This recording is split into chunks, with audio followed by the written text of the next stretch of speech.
I rise today to pay tribute to Tim Picton, a devoted Labor organiser, respected strategist, a generous colleague and friend, and above all a loving husband to Priya and father to Charlotte.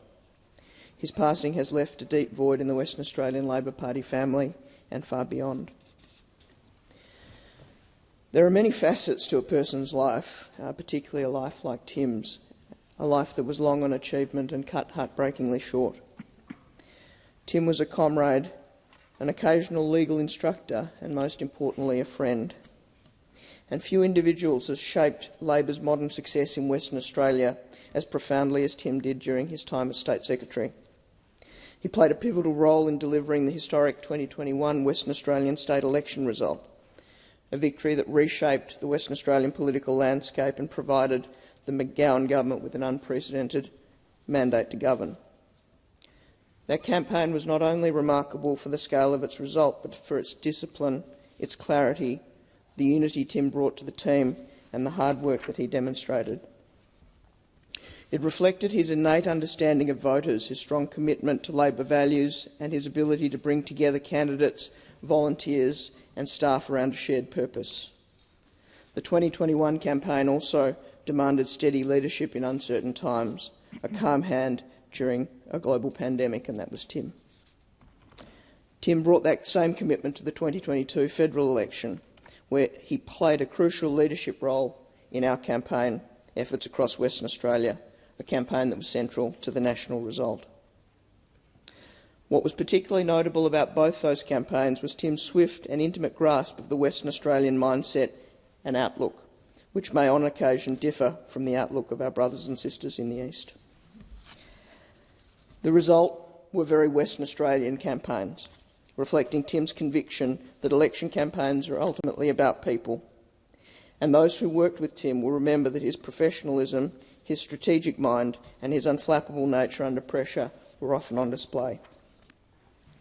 We will also remember his kindness, for Tim was a mentor to many, particularly to young organisers and staff finding their feet in politics. He took the time to explain, to listen and to encourage, and he believed very deeply in the Labor movement, not only as a political force, but as a community of people who look after each other. Beyond the campaigns and strategy documents, Tim had a fundamental decency to him. He treated colleagues, volunteers and opponents with respect.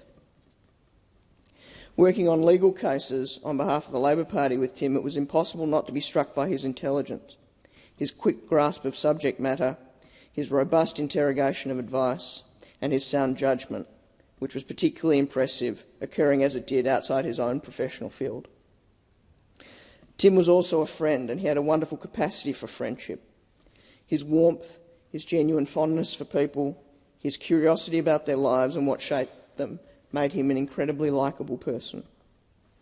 From Prime Ministers and Premiers to mates of mates at the front bar of the Wembley Hotel in Perth, we all saw a part of us in him and treasured his affection. Tim's energy was palpable and infectious. He had a singular ability to bring a room to life simply by entering it. And we will all miss the Picton bear hug, whether at the pub, a state conference or a formal dinner, performed without inhibition and with genuine excitement. Tim was a devoted and loving father to Charlotte. Tim spoke of Charlotte often and with such immense pride. Charlotte is only 4 years old, far too young to comprehend the scale of what has happened, but she will grow up knowing that her father made a significant contribution across the country. He helped shape a better state and nation, and that he did so with decency, compassion, care and love. Tim's legacy lives on through her and through the countless people whose lives and careers he touched. There are some words of George Eliot that seem appropriate and I would like to read today. Oh, may he join the choir invisible of those immortal dead who live again in minds made better by their presence. Live in pulses stirred to generosity, in deeds of daring rectitude, in scorn for miserable aims that end with self, in thoughts sublime that pierce the night like stars, and with their mild persistence urge man's search to vaster issues. So to live is heaven, to make undying music in the world, breathing as beauteous order that controls with growing sway the growing life of man. Farewell, Tim. May he rest in peace, and may we honour his memory by continuing the work he believed in so deeply.